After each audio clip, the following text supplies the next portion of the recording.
Let this event inspire you, whether you're a budding artist yourself or simply a lover of great music. We encourage everyone to embrace the energy and excitement of today's competition. This isn't just about winning, it's celebrating the joy of music, the power of friendship, and the incredible talent of our young performers. Let's make this day filled with unforgettable performances, cheers, and camaraderie. Then, the Battle of Grand Champions begins.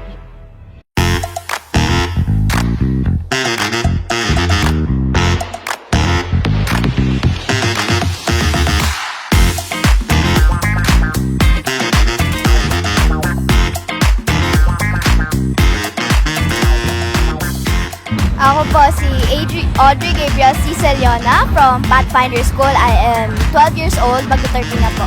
Mostly hitting the high notes po. And despite being nervous, na-carry ko naman po.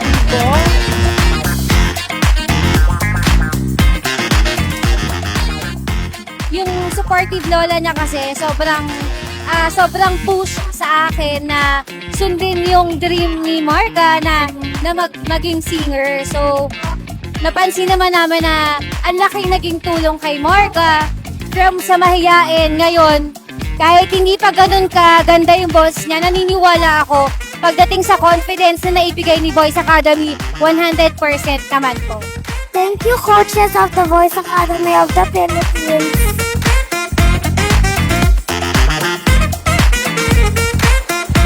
I'm really happy with his performance. He gave it his best.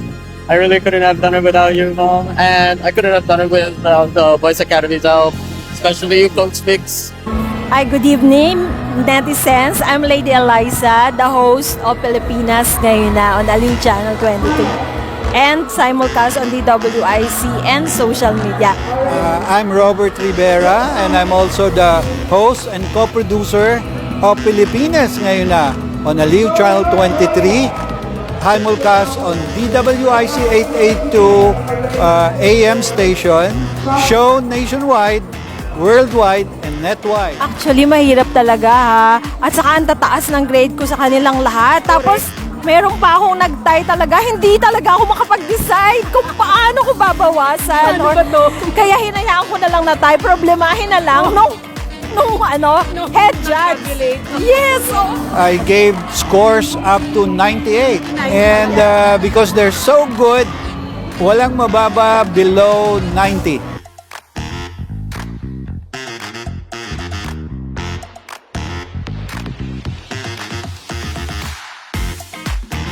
I'm still happy that I was able to do it, and my experience was incredible. My short message for everyone is to keep dreaming on and do not give up. You can always do it.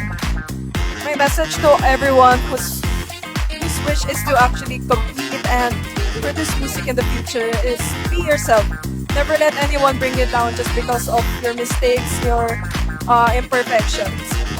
Make it as a stepping stone for you to move on and be greater. That's all. My name is Sophia Farid. Thank you everyone and have a great night.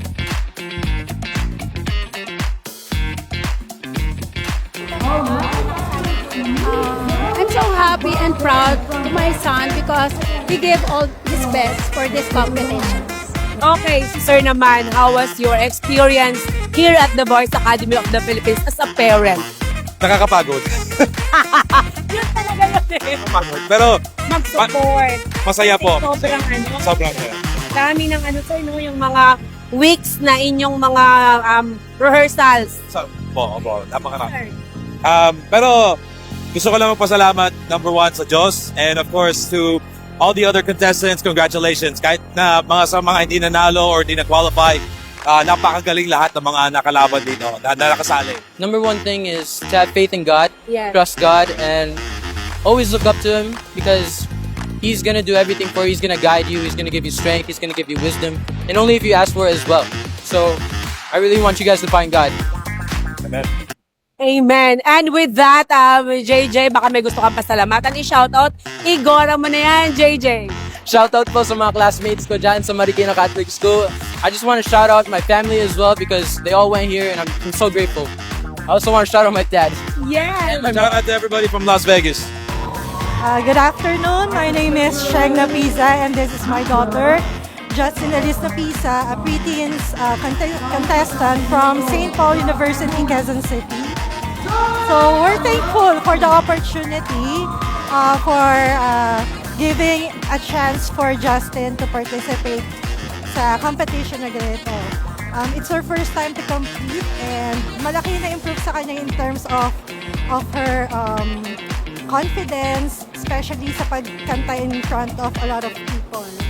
So here in the Voice Academy, maganda yung training sa kanya. They were very hands-on. So we highly recommend, especially for parents na yung kids nila may talent but are quite afraid to show off their talent. So one of the best choice niya ang Voice Academy of the Philippines. Hello everyone! My name is Jasmine Kendra Pipilonga and this is my mom. Her name is Jane Pangan. And my reaction for my performance, I think it's actually very good and I hope that I win because this is my very first contest ever in my entire life. Siyempre, yung reaction ko, medyo sobrang, parang napawawa ko sa anak ko. And then, yung short message ko sa kanya, kung ano mang mangyari, anak, manalo, matalo, andito si Mami para sumuporta sa'yo. I am inviting all of you guys to enroll in the Voice Academy Philippines. They have a high quality coaches and I'm sure you will learn something from them. Again, this is Jasmine Kendra Pipilonga speaking right now. Thanks! Sobrang hirap sa preparation kasi Caloocan kami nang gagaling, from Caloocan to Marikina, kaya sinasyaga talaga namin pumunta. Magkaroon lang siya ng time para mag-training sa The Voice. Na-surprise ako after his performance. I didn't expect na matatapos na yung song, makakapag-hand gesture siya. Sobrang na-amaze ako and so proud of him. And all of this is because of the preparation that we made. And very thankful sa mga coaches ni Etsy, sa Voice Academy for all the support. And nakita ko as a parent, ako yung lagi kasama niya sa practice, nakita ko kung paano siya nag-improve. Kasama natin ngayon si Sasa, isa sa mga finalist ngayong gabi na to. Okay, anak, ano masasabi mo na isa ka sa mga finalist? Thank you Voice Academy and thank you God for letting me win this competition. Yeah, I'm so happy. Yes, we are so happy. Opo. So, okay, kinabahan ka ba kanina sa performance mo? Opo. Wow, kinabahan talaga yun? Opo. Okay, so paano mo na-overcome yung kaba? Sinabi ko, kaya ko to, kaya ko to. Spirit yung batang to, grabe. Okay, dito po tayo sa daddy and sa mommy. Okay po, sir, ano po masasabi nyo? Ang anak nyo, isa sa mga finalist. Proud ano. Ano po muna tayo, sir? Ako si Ralph, father niya. Si ma'am naman. I'm Rose. Of course, as ma'am. Yan. Okay, sir, ano po ang masasabi ninyo na isa po siya sa mga finalist? Nag-paid off yung kanyang practice at talagang masaya kami. Practice. 3 weeks. Tapos nagkasakit pa siya. Yeah. Grabe na yan. Nagkasakit pa siya this week. Okay. Ano po ng trainer sa inyo? Ano po? I-enroll for the support si Baby Dave at yung Stone. Para mas masunod yung kanyang gusto rin. Talent Baby support. Ayun naman yun. Yeah, we asked her if she wants to join and then sabi niya, yeah, I want. So, supportive lang kami. Supportive role yung namin. My reaction to my performance is that at first I was like nervous, but suddenly I enjoyed my performance. Shout out kay Papa Jun. Kay Iman. And sa mga lola ko. And sa mga lola ko. Gusto ko po i-shoutout sa mga lola ko, sa mga lolo ko, tsaka po yung mga tita ko na hindi po nakasama, tsaka tito ko. Shoutout po. I I want to say thank you to my grandparents for coming and watching me to support me, and also my titas and titos and my cousins. Kasi nakita yung potential niya ni Coach. Nagpa-audition siya sa school nila sa Marikina Catholic School. Nag-improve yung anak ko. Before kasi hindi niya mabigkas yung mga words masyado. Tapos ngayon, mas malinaw na. I just want to say that I'm so happy. I finally show my confidence and show what I can do, my heart and my talent, and so that by all the people they don't know and I know. Ayan mga netizens, Direct Melee po ng Direct Melee Unscripted, and welcome back sa ating The Voice Academy Battle of the Grand Champions. Kasama natin ngayon ang mga finalists ng teens category, of course. Okay, pakilala mo sa isa-isa. Hi, my name is Stephanie Nicole Gutierrez Mirandilia, and I study at FEU Roosevelt Marikina, representing. Yes. Hello, I'm Gabriel Mateo Manalo Singson, and I am representing St. Paul University, Quezon City.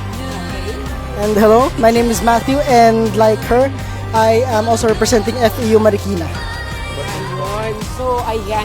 How was your experience tonight? It was really great. Actually, I was really caught off guard because I just came out of the dressing room and I was already on. I didn't get to warm up, but nonetheless, it was really exciting and it's a really great experience. Yeah, actually, you're part of the Moda de Manila fashion show, right?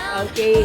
Ayan, so Steph, congratulations sa'yo. And ano ang naging preparation mo sa ating The Voice Academy of the Philippines Battle of the Grand Champions? Well, I just did my usual, no cold drinks, no sweet treats, and getting enough sleep. That's it. Okay, and how about? The way I prepared, I can't really say the same because I've had a couple of chocolates, sweet treats, sweet drinks, cold drinks. But to be fair, my song was for low voices, so that was also kind of a big factor in the fact that I don't need to strain my voice as much. But still, I tried my hardest, and I really prepared for this time.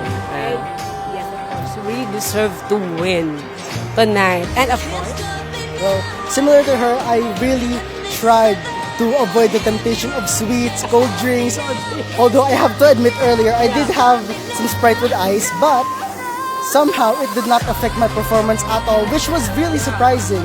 And of course, preparation, I needed to practice it. So of course, I practiced when I wake up, while taking a bath. I was playing the song in the background, singing along, and of course, watching others' performances on YouTube or Facebook to perhaps get my, make my own version. And it paid off. It really paid off. First of all, I'd really like to thank my family, my Tita Honey from China, for really helping me, especially with the expenses. And of course, my dad for all the expenses and the moral support, and for my mom in Canada, and especially my sister Aliana. She's my makeup artist, my hairstylist, and everybody, her boyfriend and my cousins and his wife and his kid for really supporting me. And I would also really like to thank Shaka Khan because she's really my inspiration for music, and yeah. okay. I would like to thank my family, mostly my mom, because she's the main reason that I started singing. And seeing her perform, I see her perform in like musicals, competitions, and I was really touched, so I wanted to join along the fun. And thank you to my Ninong, mostly because he's the one who paid for my practices. Hi, good evening everybody. My name is Coach Joe, one of the head coaches of the Voice Academy of the Philippines. I teach guitar, I handle voice also, and I also handle music production in the Voice Academy of the Philippines. And isa kami sa mga pumili sa kanila sa iba't ibang schools. So nakita ko yung paghihirap nito mga batang to bago ako medyo nawala ng sandali sa The Voice Academy. And it's so nice to see them in one stage kung saan pinakita nila yung kanilang mga talento. Pero lagi kong sinasabi sa kanila, walang manatalo, walang mananalo ngayong gabi kasi lahat sila ay puro champions for me. Kasi di ba galing sila sa lahat. True. Championships na pinupuntahan yun. That is true. Ikaw ano po ang message niyo sa ating mga netizens na gusto rin pong maging voice sa kanilang talent or ma-enhance ang kanilang talent in singing. Kagaya nga na sinasabi ng aming CEO and President, as long as you could speak, as long as you could talk, definitely you could also sing. And ayan, sige, anong masasabi mo na you have a very, very successful event? Maraming salamat po syempre sa ating Panginoon. Kasi kung hindi dahil sa Kanya, sa guidance niya, everything will not be put into place, di ba? So, naging successful po ito dahil sa biyaya ng ating Panginoon. So, thank you so much. And of course, we also would like to thank the supporters, the friends, relatives. Thank you so much. Dahil sa inyo ay nagkaroon kami ng lakas ng loob na ipagpatuloy ang aming adhikain. Ano bang pinaghugutan mo dito sa iyong The Voice Academy of the Philippines? Well, actually, dahil nga marami akong mga nakikilala na maraming gustong kumanta, gustong matutong magkaroon ng exposure at the same time, confidence sila, kailangan nila mabuild. Kasi kahit na magaling silang kumanta, wala silang ganitong avenue. Correct. Hindi natin sila mabibigyan ng pagkakataon lumabas ang kanilang galing. Diba? So, dapat bigyan natin ng pagkakataon sila na magkaroon sila ng ganitong pagkakataon na kumanta, i-showcase ang kanilang galing. Kasi kung kahit na marami silang pagkakataon sa bahay, pero iba kasi ang mall, di ba? Iba yung competition. Kasi pagka nararamdaman mo na you're competing, hindi lang naman, it's not a matter of winning that is important. What is important is that you experience, di ba, yung ganitong activity na hindi mo pwedeng ma-experience sa iba. Correct. Just imagine, napakabata mo pa, binigyan ka ng ganitong pagkakataon, exposure. So talagang ito yung gusto naming maramdaman nila. Para pagka sila ay pumunta na sa TV, ay sanay na sila dahil dito pa lang, sanay na sila kumanta with the band, with an LED wall, diba? Usually backdrop lang. Ito LED wall talaga, Projector banda lang, talaga, diba? Pero ito, wow. Talaga. And live tayo kanina. And the setup. Grabe na yun. You also like to thank the Ayala Malls, of course. Of course. Yeah, Okay, Ayala baka Malls. gusto niyo pong pasalamatan ng iyong mga sponsors, ang iyong mga partners. Gora mo na yan, Bev. Thank you so much sa aking mga sponsor, lalong-lalo na po ang Ayala Malls Feliz as a venue of our event. We also would like to thank our media partners, Netizens TV, of course, and Pilipinas Ngayon Na, PTV4 Rise and Shine Pilipinas, for the benefit of Sagip Hirap Foundation. And of course, gusto ko rin pasalamatan ng Novo Hair, Daya Maxine, ganyan. Siyempre, na Flora. And also, we also would like to thank yung Chips Delight, Champola, ayan, maraming Mogo-Mogo. Bar. Yes, at marami pang iba. You can check our page so that you will be able to know kung sino-sino ang mga general sponsor namin bukod sa Chips Delight, Smileys, ayan, yung mga sarap Pinoy. Alam mo, dahil sa mga sponsor na to, lalo kaming namomotivate na magkaroon ng ganitong pagkakataon na ipakita yung galing ng ating mga Pilipino, ang ating mga batang Pilipino, na hindi lang bibigyan sila ng pagkakataon. So, binibigyan natin sila ng pagkakataon para lalo silang gumaling at ma-motivate. Correct. Okay, ano ang aabangan namin sa The Voice Academy of the Philippines Grand Final? Well, the Grand Showdown is happening on August 2, 2025, right here at Ayala Malls Feliz. And of course, ito mas mahirap, di ba? Mas intense ang ating competition because kung kanina is elimination round lang, is one song lang, sa Grand Showdown po, it's going to be 2 songs, one slow and one fast, simultaneously, so that we will able to know kung magaling lang ba sila sa slow o magaling lang sila sa fast. So para malaman natin kung sino ang magiging ultimate winner, kailangan pareho. Siyempre, kahit maliliit sila, malalaki, pare-pareho lang yung intense na ibibigay natin para malalaman natin kung talagang nararapat sila, deserving ba sila na tawagin the grand winner for The Voice Battle of the Grand Champions 2025. Ayan mga netizens, abangan nyo po yan. And of course, baka meron ka pong gustong i-shout out, igora mo na yan. We would like to syempre shout out ang mga music enthusiasts na gustong kumanta, gustong gumaling. Feeling nila hindi sila marunong kumanta. Well, kaya kami merong Voice Academy dahil yung mga walang pag-asa, binibigyan namin ng pag-asa dito lang sa Voice Academy. So, lahat ng gustong makinig at manood sa August 2, pwede kayong pumunta because this is free admission. Kung gusto nyo rin itry yung free training namin, you can call 0920-952-8231 or 0917-7250557. At syempre, we would like to thank Direk Melay for this opportunity. Thank you so much. Maraming salamat at muli, kami po ay nagpapasalamat sa kaibuturan ng aming puso sa tulong po ng Netizens TV for making this this event a huge success. Thank you and God bless you all. God bless. And ayan, once again, Direk Melay Unscripted, the Voice Academy of the Philippines, and the founder, the CEO of Voice Academy of the Philippines, Miss Vinky Saran Reyes. Maraming salamat, Netizens.